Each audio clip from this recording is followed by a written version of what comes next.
대종사께서 말씀하셨거든요. 모든 사람에게 10,000가지 경전을 다 가르쳐주고 10,000가지 선을 다 장려하는 것이 물론 급한 일이다. 그것이 급한 일이지만 먼저 생멸없는 진리와 인과봉되는 진리를 믿고 깨닫게 해주는 것이 가장 급한 거다. 예.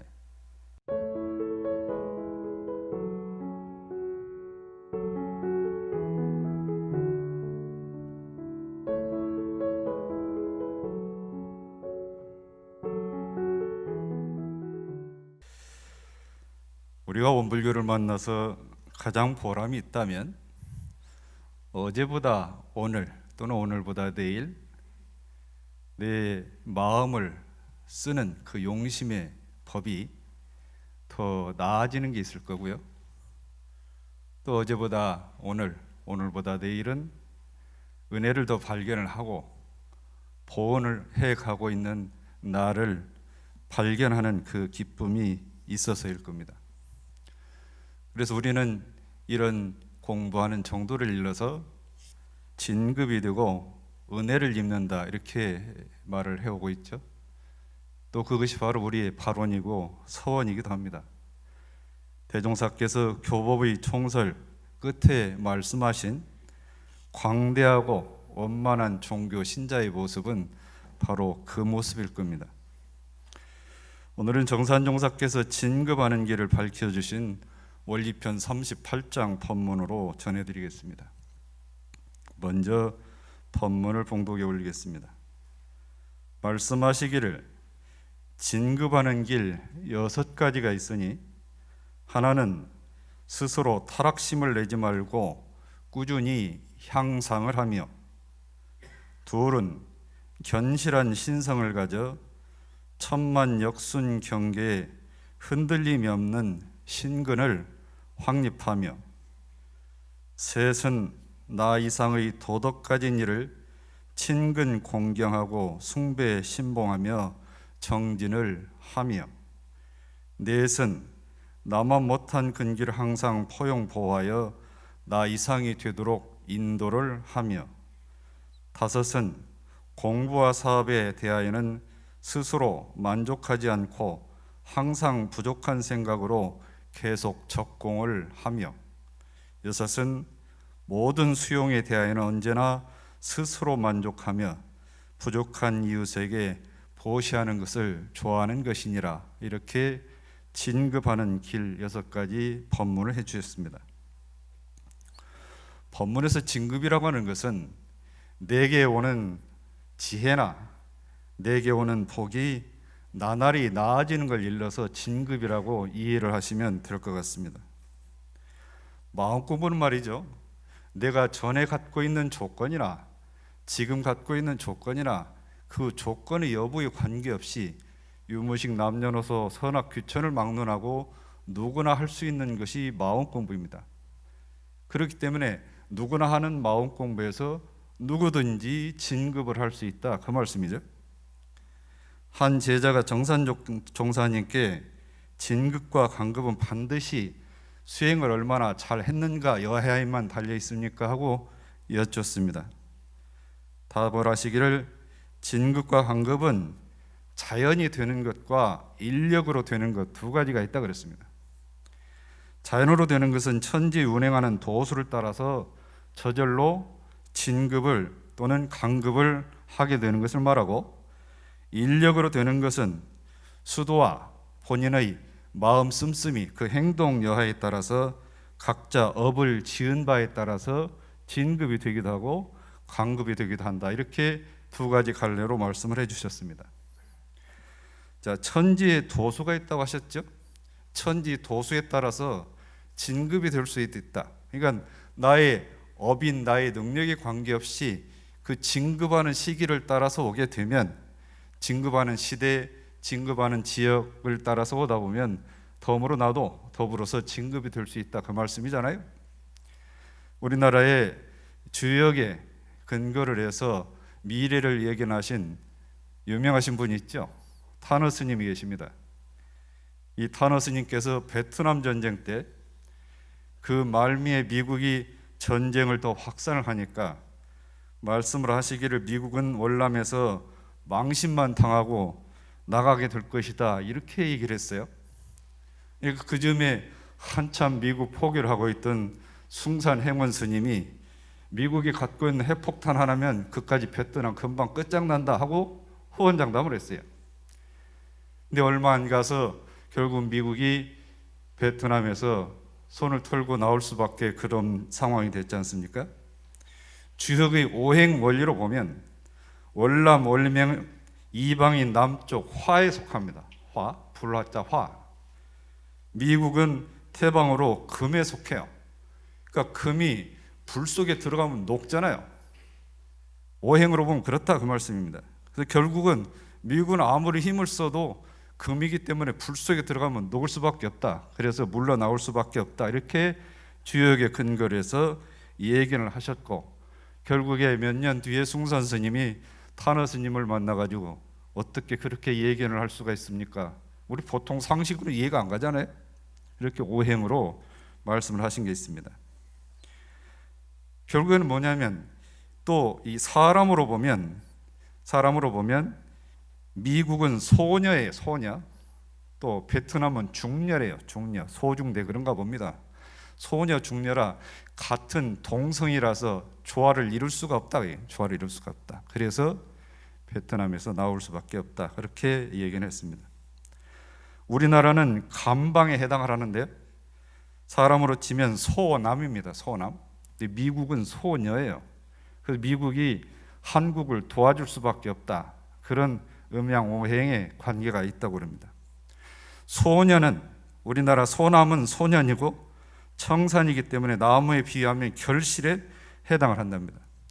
그래서 문명의 전환기인 간도수가, 우리나라 간도수가 1900년대 초반부터 이미 시작이 됐다. 시작이 됐다. 우리나라는 진급기 도수에 있다, 그 말이에요. 진급기 도수에 있다. 제가 어제 롯데몰에 식사를 하러 갈 일이 있어가지고요. 그래서 처음 들어가 봤거든요. 그건 에스컬레이터가 한 번에 2개층씩 올라가던데요. 2개층씩. 저는 발만 올렸는데 그냥 2개층을 금방 올라가더라고요. 계단 걸어 올라간 것도 아니고 저는 몸만 실었어요. 2개층 갔다가 또 2개층 쑥 가던데요. 진급기랑 예를 들면 그런 걸 겁니다. 지금 요즘 크는 아이들 세대를 보내셨던 우리 어른들께서 해방 전후에 태어나서 그 어려운 시절 소년 신혼을 보냈던 어른들은 요즘 아이들 보면 참 좋은 시절 태어났다 그러시잖아요. 그 애들한테 뭐 콩보리밥 얘기하고 보리꿀고기 얘기하면 걔들이 알아듣겠어요? 모르잖아요. 근데 그런 시기다 그래요. 얘들은 진급 시기. 그러니까 우리가 1945년 해방 이전에 지금 상황을 얘기는 했겠습니까? 얼마나 불운하고 어려웠던 시기인데 우리나라는 그렇게 진급기에 있다, 그 말입니다. 진급기에. 자, 그런데 정산종사께서 천지 도수에 따라 진급이 되기도 하지만 덧붙여서 하신 말씀이 인력 스스로, 사람 스스로 선업을 지어서 좋은 업인에 의해서 진급을 해야 한다, 이 말씀을 덧붙여서 강조를 하신 겁니다. 그래서 오늘 말씀드리는 것은 천지 도수에 따라 진급이 되기도 하지만 사람 스스로 좋은 업인을 지어서 좋은 업의 결과, 인과 이치 따라서 그런 진급의 과정이 되는 것을 아울러서 우리가 염두에 두고 신행생활을 해야 된다, 그 말씀을 드리고자 합니다. 자, 사람이 몸에 열이 나면 찬물을 마시죠. 마음에 번뇌가 많이 생기면 수양을 통해서 그 번뇌의 열을 가라앉힙니다. 또 업도 마찬가지죠. 악업으로 생긴 불은 선업으로 만든 물로 끕니다. 악업으로 생긴 불이 커도 선업으로 만든 물로 끌 수 있어요. 자, 물질의 노예 생활로 인해서 생긴 그 불은 정신의 세력으로 만든 물로 끕니다. 자, 몸과 마음은 다른데 불을 끄는 것은 물이다, 그 말이죠. 불을 끄는 것은 물이다. 결국은 우리가 강급으로 가는 길, 해독을 입는 길은 불이잖아요. 그 불을 끌 수 있는 건 뭡니까? 진급으로 가는 길, 은혜를 안아서 은혜를 갚는 길이 바로 그 불을 끄는 물이다. 그러니까 우리가 이 진급하는 길을 갖는 것은 뭡니까? 우리 일생에 우리 영생을 놓고 볼 때 그 불을 끄는 것을 물을 확보하는 거예요. 불을 끄려면 충분한 저수조가 있어야 될 거 아니에요. 물이 없으면 불을 못 끄지 않습니까? 그런데 이 진급이 되는 길은 바로 내 안팎에서, 내 안과 내 밖에서 일어나는 불을 끄는 물과 같다고 말씀해요. 물과 같다. 대종사께서 열반을 앞두고 갖춰야 할 보물 세 가지가 있다고 그러셨어요. 첫째는 공덕이다. 둘째는 상생선연이다. 셋째는 청정한 한마음이다 그랬습니다. 일생 공덕을 지은 것, 일생 살아가면서 상극이 아닌 서로 상생의 선연을 지어놓은 것, 청정한 그 마음을 챙기는 것이 일생에 반드시 갖추고 가야 할 보물 세 가지다, 그 말씀하셨습니다. 제가 이제 교무 생활 하다 보면 말이죠, 이 법회 설교를 준비해야 되잖아요. 의식도 진행을 해야 됩니다. 근데 이 설교를 진행하는데 소태단 대종사님 법문이 없었으면 제가 여기서 무슨 말을 하겠습니까? 또 그 법문만 있으면 제가 지혜가 깊지를 못해서 너무 힘들 텐데, 정산종사님 법문이 있죠, 대산종사님 법문이 있으니까 제가 이 법을 전해드린 연마하는데 훨씬 그 은혜가 크고 수월합니다. 어느 교당에요, 큰 교무님께서 교무 훈련이 있어가지고 훈련을 가셨는데 마침 제가 있었던가 봅니다. 천도제가. 근데 교무 훈련을 가면요, 교도님 초상이 나지 않는 한은 교당으로 돌아갈 수가 없어요. 훈련 기간 안에는. 그러니까 이제 제 주인 할머니께서 그날은 부교무가 제를 지내니까 영전에 향을 피우면서 여보 영감 오늘은 큰 교무 없고 새끼 교무가 제 지내니까 정신 바짝 차리시오 그랬대. 네? 그 부교무도 오죽 떨었을까요? 오죽 떨었겠어요. 그런데 부교무가 죄를 지내는 게 아니거든요. 대종사님 법문으로 죄를 지내는 것이지 부교무 자기 힘으로 죄 지내나요? 본인은 사심 없이 정성만 들이면 되는 거예요. 법문으로 죄를 지내는 것이지 자기 능력으로 지내는 거 아니잖아요. 그래서 부교무도 부처님 대종사님 법문만 굳게 믿고 그 죄를 잘 지냈답니다. 자, 예를 들면 그렇죠. 키가 작은 사람도 덤프트럭 운전 면허가 있으면 덤프트럭 운전하고 가요? 그렇지 않나요? 부교무라도 그 법문을 확실히 믿고 의지를 하면 어떤 의식이 되든 어떤 법을 저는 다 한다, 그 말씀이에요. 자, 진급하는 길 첫째입니다. 스스로 타락심을 내지 않고 꾸준히 향상을 하라. 타락한다는 얘기는 스스로 주지 않는다는 얘기잖아요. 자포자기하는 거죠. 대종사께서 말씀하시는데 큰 공부를 방해하는 두 가지가 있다고 했어요. 내가 큰 공부를 하는데 방해하는 그 두 가지가 있는데, 하나는 자기 근기를 스스로 무시하고 자포자기해서 향상을 끊는 거예요. 자포자기하는 거죠.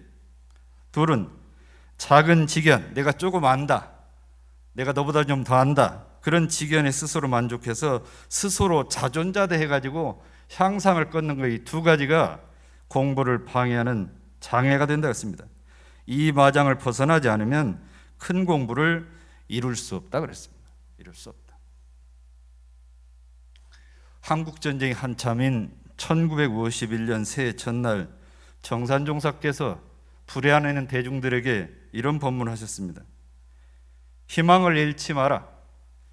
영원한 세상을 통해서 볼 때 당장에는 아무리 난경에 처해 있더라도 자포자기하지 않고 희망을 잃지 않는 사람에게는 여진 있고 반드시 진보, 진전이 있을 것이다, 이런 법문을 하셨습니다. 자, 이제 진급하는 길 두 번째입니다. 견실한 신성, 견실한 믿음과 정성으로 천만 역순 경계, 숱하게 다가오는 그 많은 경계에 흔들리지 않는 신근, 믿음의 뿌리를 확립을 해라 그랬습니다. 정산종사께서 신근, 믿음의 뿌리 세 가지 있다고 그랬어요. 그 뿌리 세 가지가, 첫째는 아무 주견 없이 여러 학설이나 여러 사람 주의 주장에 끌려가지고 이리저리 흔들리는 낙엽 같은 신근이라고 했어요. 낙엽같이. 낙엽 뭐 뒹굴어 다니잖아요. 둘째는 이 법에 믿음이 서서 약한 그런 경계에는 흔들리지 않는데 큰 경계를 당하면 흔들리지, 그렇지만 타락하지는 않는 나무 뿌리 같은 신근이 있다고 그랬어요. 나무 뿌리 같은 신근. 셋째는 믿음이 깊어서 어떤 역경, 난경, 나를 힘들게 하는 그런 경계가 올지라도 조금도 흔들리지 않고 일체 행동을 하는데 언제나 양심을 중심으로 해서 죄고에 빠지지 않는 태산교악 같은 큰 산과 같은 그런 신근이 있다. 믿음의 뿌리가 있다 그랬죠. 대산종사께서 나무 뿌리가 서로 엉켜서 땅속에 깊이 박혀야 서로 지탱해서 그것을 기반으로 잎과 꽃이 피고 열매가 맺히는 것 같이 우리도 진리에 깊이 뿌리 박고 그것이 엉켜서 한 살이 돼야 우리의 수행에 결실이 있다. 우리 마음 공부에 결실이 있다. 그 말씀하셨어요. 인간의 좋아하는 일심이 돼야 되는데 일심이 된다. 사람이 궁극적인 힘을 얻을 수 있는 그 좋아하는 일심이 돼야 되는데 결국은 진리하고 내가 합일될 때, 진리와 내가 하나가 될 때 그 힘이 생긴다 거예요. 우리가 영주를 독성할 때 천지와 동일체, 천지와 내가 한 몸이 된다는 얘기예요. 천지와 동일체, 아예 천지동심변, 나와 천지와 더불어서 한 마음이 된다는 얘기예요. 한 마음이 된다. 그런 정도가 돼야 깊은 신근이 된다 그 말씀이죠. 세 번째입니다. 나 이상 도덕 가진 이를 친근 공경하고 숭배 신봉하며 정진하라. 나 이상 도덕 가지는 뭡니까? 내가 본받고 따를 만한 인격을 갖추신 분을 말하는 거예요. 인격을 갖추신 분. 이 세 번째 가르침은 잘 배우는 사람이다. 잘 배우는 사람이다 그 말씀이거든요. 잘 배운 사람 지자본이잖아요. 지자본이 일조의 솔성의 도와, 즉 마음을 거느리는, 즉 용심의 도와 인사의 덕행이 내 이상이 되고 보면 그 사람이 지위나 나의 고하를 막론하고 나의 스승으로 삼을 것이 그랬습니다. 스승으로 삼을 것이. 안희정 교무가 전주교당에 근무할 때 있습니다. 어느 날 인근에 있는 관촌에 대산종사를 뵈러 갔는데 대산종사님 손을 잡고 이제 산책을 갔던 겁니다. 산책을 쭉 가시다가 문득 서시더니 대산종사께서 이정희는 공부길 잡았는지 모르겠어 그러더래요. 이정희 공부길 잡았는지 모르겠어. 이 손범치 서가지고 언뜻 떠오르는 것이 대종사께서 이정교무한테 대거가, 이제 대산종사 본명이 대거잖아요. 대거가 공부길을 잡았느니라 했던 본문이 퍼뜩 생각이 났더래요. 퍼뜩. 근데 그 말씀이 생각이 났는데 대산종사에서 또 공부길을 얘기를 하니까 멈칫했대요. 그러니까 말씀을 하시는데 공부길을 잡아야 해. 공부길 못 잡으면 헛세상 살아 그랬대요. 똑같은 세상을 사는데 공부길을 잡고 살아야 바른 세상을 살지, 그러면 헛세상 산다는 얘기. 헛세상이 뭐죠? 내가 공부길을 잡든 안 잡든 세월은 가요. 그잖아요. 공부길을 잡고 가는 세상하고 공부를 못 잡고 가는 세상, 공부를 못 잡고 가면 헛세상 보낸다. 헛세상. 자, 그럼 공부길과 헛세상 말씀, 이게 무슨 뜻일까? 이론상 진리, 다시 말해서 불생불멸, 생멸 없는 진리와 인과봉 이치를 분명하고 확실하게 믿고 실행하고 살아가는 사람은 헛세상을 안 사는 거고, 그것을 믿지 않고 자기 마음 내키는 듯 사는 사람은 헛세상 사는 거예요. 헛세상 사는 거예요. 바꿔 말해서 마음 공부와 감사 생활을 쉬지 않고 하고 또 하는 사람은 바른 공부길을 잡은 것이고, 마음 공부 안 하고 원망 생활하는 사람은 헛세상 사는 거다. 헛세상 사는 거다. 살다 보면 말이죠, 내가 좀 공부 좀 했다 싶으면 이 눈이 밝아져요. 눈이 밝아지면 나를 바라봐야 하는데 다른 사람 허물이렇게 잘 보이고 잘 들려요. 그잖아요. 그게 습관이 들면 그것이 업력이 돼가지고 그 사람 헛세상 사는 거예요. 그런 밝은 지혜가 생기면 다른 사람 허물을 볼 때는 그 허물을 보아서 나에게는 그런 거 없나 고쳐야 되고, 가능하면 안으로 자꾸 돌려서 내 안을 반조를 해야 된다 그 말씀. 반조해야 된다. 우리가 헛세상을 안 살고 진실하게 살면 대중들이 알아보고, 진리가 알아보면 내가 자랑 안 해도 알아보는 거죠. 알아봐요.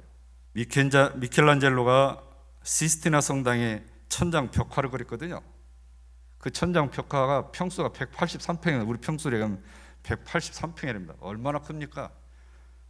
그런 대작인데 하루는 이제 사다리를 타고 올라가서 천장 구석에 있는 인물 하나를 그리고 있어요.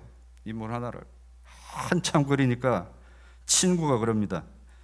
이 사람아, 그렇게 구석진데 보이지도 않는데 뭘 그렇게 정성들여 그려놓고 그런 거 고생을 하는가? 그래봤자 누가 안다는 말이야 그거를. 그러니까 미켈란젤로 말하기를 내가 알지 그랬대. 내가 알지. 누가 봐줘서 하는 게 아니라는 얘기잖아요. 공부라고 하는 것은 누구 봐달라고 하는 게 아니라는 얘기예요. 누가 봐줘서 하는 게 아니고. 스승은 얕은 지혜가 아니라 깊은 지혜를 얻도록 인도해 주시는 분입니다. 대산종사는 그런 스승을 일러서 머리카락 한 올까지라도 다 바칠 수 있는 마음의 스승이 있어야 된다 그랬어요. 그런 분을 심사라고 했어요. 심사. 마음 심자, 스승 사자. 그러니 덧붙여 말씀하시기를 대종사께서는 나를 찾아주신 은혜은자 은사부여, 마음을 낳아주신 마음심자 심사부여, 삼화팔조 사언사유를 알게 해주신 법법자 법사부시다 이렇게 말씀하셨어요. 법사부시다. 넷째, 나만 못한 근기를 항상 포용 보호해서 나 이상이 되도록 인도하라 그래. 인도하라. 이거는 잘 가르치는 사람이 되라고 말씀이에요. 잘 가르치는 사람이 되라. 불과 이 불법을 믿는 사람들이 반드시 해야 될 일이 재중이잖아요. 재중. 이 말씀 바로 재중을 잘해라고 말씀. 재중을 잘해라. 대종사께서 원기 13년 7월에 서울 창신동 회관, 창신동 교당을 말해요. 네, 창신동 교당에서 법문하셨는데요. 이런 법문하셨대요. 서가모니 부처님은 조다리 같은 사람도 크게 써주셨다 그랬대요. 크게 써주셨다. 조다리 누구냐면 부처님 제자 중에서 이 천지사방 다니면서 만나는 사람마다 부처님과 부처님 제자의 흉을 봐요. 그 흉이 얼마나 많은지 8만 4천 가지 흉을 봤대요. 그 흉을 본 사람을 두고도 부처님께서는 조다리 같은 사람도 크게 써주셨다 그랬다는 거예요. 이해가 안 가잖아요. 어느 날 부처님 법문하시기를 조다리는 나와 조금도 다름없는 자비로운 부처님이다 그랬대요. 의아하는데 덧붙여 말씀하시기를 나보다 더 많은 일을 하는 부처다 오히려. 왜 그럴까? 나는 극락에 편히 앉아가지고 중생들에게 고해를 버리고 극락으로 오라고 이렇게 지도를 하는데, 조다리는 지옥에 들어가서 온갖 고초를 자기가 직접 겪으면서 모든 중생들에게 자기처럼 죄 짓지 말라고 하는 거다. 죄 짓지 말라고. 그러니까 나보다 더 복덕이 큰 부처다 이렇게 말씀하신 거예요. 그런데 결국 모든 중생은 조다리의 지옥고를 보고 죄를 안 짓긴 했지만 조다리 본인은 그 습을 버리지 못해서 결국엔 지옥에 떨어지고 말았다, 이런 말씀이 있습니다. 서가모니 부처님께서 조다리를 버리진 않았지만 끝내 부처님을 배척해서 지옥고를 면치 못하였다. 그러니까 조다리같이 되지 말고 부지런히 공부해서 성불을 하기 바란다, 이렇게 말씀하셨어요. 양산 김중묵 교무가 10대 때 총부에서 이제 전무신해가지고 처음 근무한 데가 이제 산업부고 과수원이었대요. 산업부 과수원. 하루 이제 정읍 화일이 화해교당에서 감자를 얻어와서 온상에다 심다가요, 썩은 감자가 하나 있었던가 봐요. 썩은 감자가. 썩은 감자 썩은 데를 딱 잘라내고 나머지 깎아서 먹고 있는데 대종사님 지나가다 그걸 보셨어요. 예? 보셔가지고 이제 그날 저녁 대중이 모인 자리에서 설법을 하시는데, 오랜만에 화일에서 감자를 좀 얻어와서 심으려고 그러는데 인쥐가 먼저 먹더라. 인쥐. 예? 인쥐가 먼저 먹더라. 꼭 크고 좋은 것만 골라서 먹더라 그놈이. 예? 죽먹이 저놈이 그 인쥐 노릇을 하더라 그러더래요. 얼마나 억울하겠어요. 썩은 거 잘라 먹었는데 크고 좋은 것만 걸러 먹었다니까. 예? 결국엔 대종사께서 그 작은 허물 하나까지라도 고치게 하려고 대중 앞에 말씀하신 거예요. 예?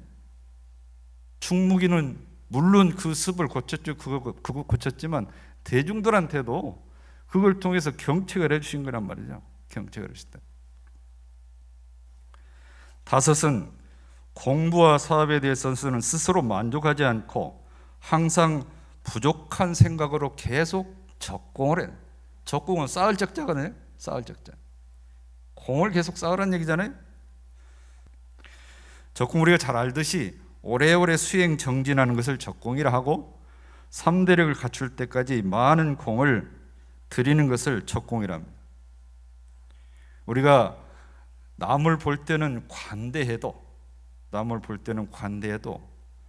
나의 공부나 나의 불사를 하는 데에서는 그걸 너무 자만하지 말고 끊임없이 적공을 해라, 그 말씀. 그것이 진급하는 길이다 말씀이죠. 대종사께서 하루는 제자들에게 그대들은 공부를 어떻게 하는가 하고 물었습니다. 여러 답을 들으시다가 나는 그대들에게 마음 접붙이는 공을 좀 하라고 싶다. 마음 접붙이는 공. 우리 접붙이는 거 아시죠? 나무에 접붙이는 거 있잖아요. 고엽나무를 잘라가지고 장뚱감나무를 접붙이면, 붙인 것은 장뚱감나무인데 원나무는 고엽나무잖아요. 거기서 장뚱감나무가 나온다니. 장뚱감나무 나온다. 가시꽃을 싹 빼고 장미에 접을 붙이면 장미꽃이 되고요, 탱자나무를 베고 밀감나무를 접붙이면 탱자나무에서 밀감이 나온다. 밀감이 나온다. 오욕 삼독심으로 일어난 마음을 싹 베어나고 불보살이 되는 접을 딱 붙여놓고 바람이 들어가지 않게 해서 그 나무가 온전하게 자라게 해야 한다는 얘기예요. 예. 그래서 마음에 접붙이는 공부를 해라. 접붙이는. 여섯은 모든 수용에 대해서는 언제나 스스로 만족해서 부족한 이웃에게 보시하는 것을 좋아하라 그랬어요. 보시하는 것을. 앞에 다섯째까지는 자기 수행을 말하고, 지금 말씀드린 여섯째는 이타행을 말합니다. 보시하는 이타행, 그죠? 이타행을 하는 보살의 수행 동문 6바라밀이 있거든요. 6바라밀의 첫째가 보시바라밀입니다. 보시바라밀. 그 보시에는 세 가지가 있어요. 제시, 제보시, 법시, 법보시, 무예시, 무예보시가 있습니다. 제시는 자비심으로 다른 사람에게 조건 없이 물건이 됐든 돈이 됐든 그런 걸 주는 것이 제시, 제물로 주는 거죠. 제보시. 법보시는 다른 사람에게 부처님 법을 잘 전해가지고 그 사람에게 선한 뿌리, 선근이 잘 자라나게 하는 것이 법보시란 말이에요. 법보시. 무예시는 두려움이 없다. 이렇게 두려움을 외자거든요. 두려움이 없게 한다는 얘기예요. 나는 내 스스로 계를 지켜서 내 수행을 철저히 하는데도 불구하고 그 기운에 의해서, 그 청정함에 의해서 다른 사람 침해하지 않으면서도 다른 사람이 갖고 있는 두려움도 걷어내 줄 수 있는 힘이 있다는 얘기예요. 마음 공부를 철저히 하기만 해도 그것이 무예보시가 된다고 말씀입니다. 돈이나 물건이 들어오는 제보시를 생각하다 보니까 최근에 교당 카페에 올라온 태국 이동통신회사 광고가 생각이 납니다. 시장 골목에서 약국 주인이 소년 하나를 붙잡습니다. 그 소년의 손에 뭐가 쥐어 있어요. 이 도둑놈아, 뭘 훔쳐간 거야? 야단을 치죠. 고개를 푹 숙인 소년의 눈에 눈물이 그렁그렁합니다. 어머니에게 약을 좀 갖다 드리려고 그랬습니다. 약을 훔친 거죠, 약을. 근처 식당 주인이 그 모습을 보고 애야, 어머니가 많이 아픈가 보구나. 고개를 끄덕끄덕. 식당 주인 약값을 대신 찌르고 걔 또래인 딸한테 가서 그 식당 주인이니까 가서 야채 수프를 좀 끓여봐라. 봉지에 담아와요. 아이는 고맙다 인사할 사이도 없이 야채 수프하고 그 약을 들고 골목을 뛰어나가죠. 집으로 가는 거잖아요. 집으로. 30년 후 어느 날 이 식당 주인께서 뇌출혈로 쓰러졌어요. 병원에 가서 이제 수술을 하시고 중환자실로 올려왔는데 치료비를 보니까 한화로 한 2,600만 원 정도 돼요. 갚을 길이 없잖아요. 간혹은 딸이 망연자실에 앉아 있다가 결국에는 가게를 내놓습니다. 며칠 있는데 병원 밑 청구소에 제로가 된 청구서가 그 딸 앞에 놓여져요. 그게 메모지가 한 장 있습니다. 당신 아버지 병원비는 이미 30년 전에 지불됐습니다. 3통의 진통제 그리고 맛있는 수프와 함께, 이런 메모가 있어요. 그때 수프와 약을 얻은 소년이 의사가 된 거예요. 의사가 돼서 쓰러진 그 식당 주인 아저씨 주치의가 되어 있는 겁니다. 그 병원비를 대신 갚아준 거죠. 보시는 선순환입니다. 선순환. 우리가 선순환, 악순환 그러잖아요. 보시는 선순환이 되는 거예요. 그 선순환의 결과가 바로 올 수도 있고 천천히 올 수도 있고 다음 생에 올 수도 있어요. 다음 생에 올 수도 있다. 다음은 법보시입니다. 법보시. 부처님 말씀, 진리의 말씀을 전해주는 것이 법보시. 대종사께서 말씀하셨거든요. 모든 사람에게 10,000,000가지 경전을 다 가르쳐주고 10,000,000가지 선을 다 장려하는 것이 물론 급한 일이다. 그것이 급한 일이지만 먼저 생멸 없는 진리와 인과봉되는 진리를 믿고 깨닫게 해주는 것이 가장 급한 거다. 그보다 급한 것이 뭐예요? 생멸 없는 진리와 인과봉되는 일을 믿고 깨닫게 해주는 것이 가장 급한 거다. 그러니까 이 진리를 전해주는 일을 우리가 작든지 크든지 하고 있으면 그게 법보시예요. 그게 법보시라면. 가까운 인연들을 이 세상으로 인도해서 그 법, 그 진리를 따라서 살게 할 수 있는 문을 열어주는 거, 이것도 법보시죠. 이 법의 인연돼서 이 교당에 온 사람들을 따뜻하게 맞이해서 잘 안착, 신근을 내리도록 도와주는 것도 법보시입니다. 집안에 무슨 좋은 일 있으면 그걸 어디 가서 즐겁게 쓸 수도 있지만 그 돈으로 교전을 사다 싸놓고 만나는 사람마다 교전을 선물로 주는 것도, 그것도 법보시입니다.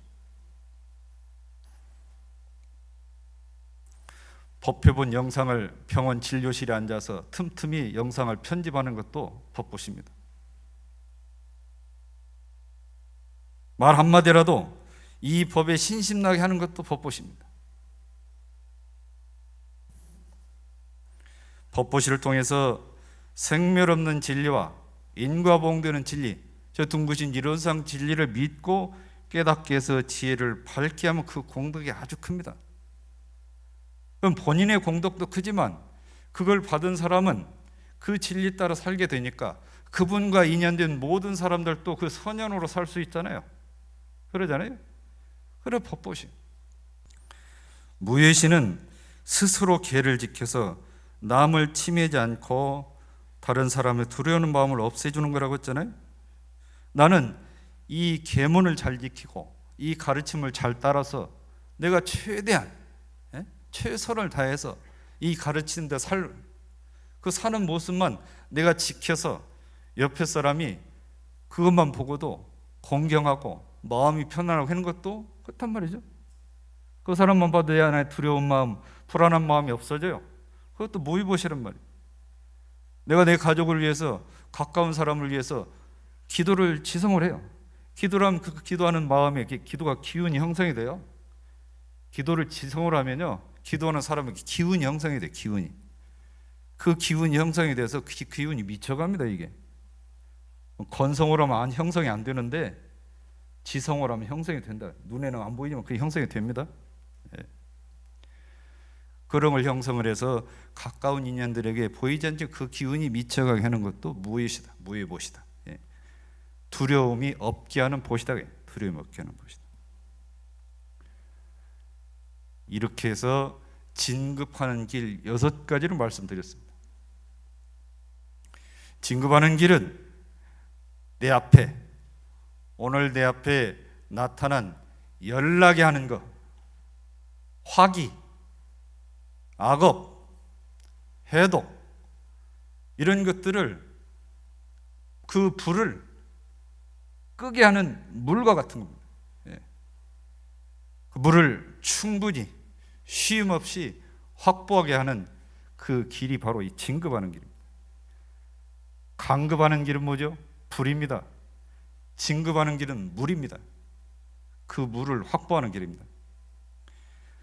다음 주가 되면 우리가 기다리고 기다리던 대각개교 경축의 달이 옵니다. 다시 한번 마음을 챙겨서 이 생에 어쨌든지 다행스럽게 이 법을 만났으니까 하여튼 반드시 진급하고 말리라는 그런 서원을 세우고 또 서원을 세워서 예상 만난 보람을 꼭 얻으시기 바랍니다. 감사합니다.